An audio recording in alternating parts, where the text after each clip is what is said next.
That said, one of the things I've been thinking about recently, Professor West, and I like your input on this, is what it's going to take for humanity not to destroy itself and for humanity to survive in the long run. And it really, unfortunately, hinges on the path of America because of how interconnected America is, both economically and in terms of the American empire, which brings it down to if America can survive, then perhaps humanity can survive, which brings it down to the least of these in America, right? So what I believe is that black folks, because of our unique position in the historical arc of America, I believe our fight against white supremacy really signifies the victories that we need to overcome American capitalism, American imperialism, and to overcome our propensity as a species to destroy ourselves. Would you speak on the connection between black liberation and the salvation of humanity in general?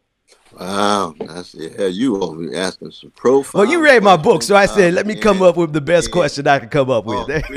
all three of you, Lord, Lord, Lord. No, I think that these three questions: does the species have the cultivated capacity to avoid self-destruction given the ecological catastrophe, overwhelming greed, overwhelming avarice? Does the American empire have the capacity to treat poor and working people with decency given its predatory capitalist orientation? And does the black bourgeoisie have the capacity to actually speak up on behalf of the black poor and black working classes?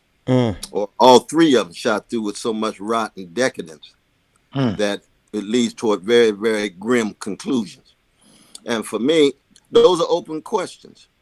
Those are the open questions. The legacy of Marcus Garvey was Garvey used to say what? As long as the masses of black people in America, they'll lead lives of ruin and disaster. He's proven right so far. I'm not talking about the black middle class. I'm talking about everyday people.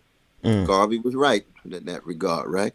Malcolm said America didn't have the capacity. Du Bois himself, when he left, he said, I'm going to Ghana. I got to have an international stage because the American empire is too caught into its own lies about itself and too tied to greed and this truncated conception of an American dream for some. And it's true that it's corporate greed that is leading toward the possibility of ecological catastrophe, calling into question the planet itself. So that those are questions that sit in all of our closets. It's just that, we don't have abstract responses to those questions. We got to live a life. We only got so many years in time and space. And the question becomes, what kind of human being do you choose to be between your mama's womb and the tomb waiting for you? Come on, somebody. Come on, somebody. And when you put it in that way, I said, no, I'm going to love my kids. I'm going to tell the truth. I'm going to go down loving black people and loving poor people. And I don't know what the consequence is, but whatever the circumstance, just the kind of witness I'm going to bear, given the kind of calling I got from the God that I serve. My. Preach, man. Go ahead, Marcus. And that's all we can say but we have to be honest about those questions. Right. And that's the difficult thing. Because see, most people would rather live in the midst of illusion rather than shatter the illusions and be in connection with the realities. That's what I love about Ashford and Simpson. Ain't nothing like the real thing. Ain't nothing like the real thing, you see.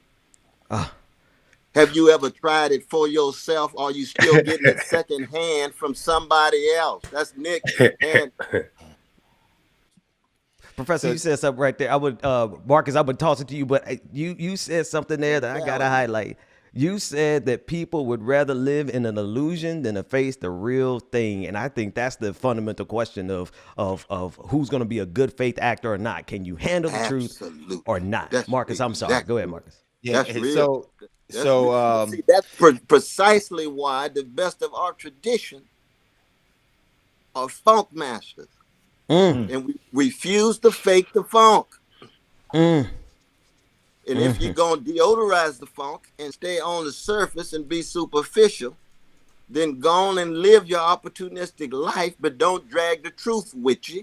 Just know the truth is indicting you as you live a lie. Wow. See, James Brown's music is not living a lie. The funk is the funk. That's true for Bob Marley down in Jamaica. It's true for Fela in Nigeria. The funk is the funk. And the That's funk what I'm talking means about. what? Joy and pain that Frankie Beverly was talking about. The funk Sunshine means and what? rain. The truth about ourselves, that's painful. The truth about our people, our community, that's painful. But it's painful because there's also power in it.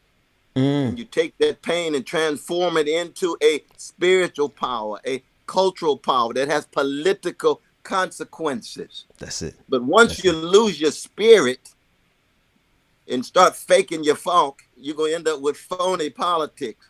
That's it. You're going to end up with folks speaking lies, hiding crimes, and you're leading folk over a cliff. Mm. And that's the worst thing you could ever do.